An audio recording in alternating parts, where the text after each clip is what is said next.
মাফ করে দেব। আকাশ সমান গুনাহ করেছো, তওবা করো, মাফ করে দেব। আল্লাহু আকবার।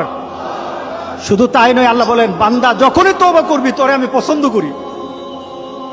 এত গুনাহ করার পর তুই যখন আমার সাথে তওবা করবি আমি তোরে পছন্দ করি।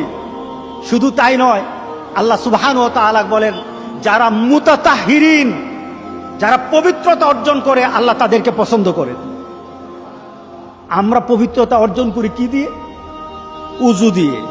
বলেন কি দিয়ে? উযু দিয়ে।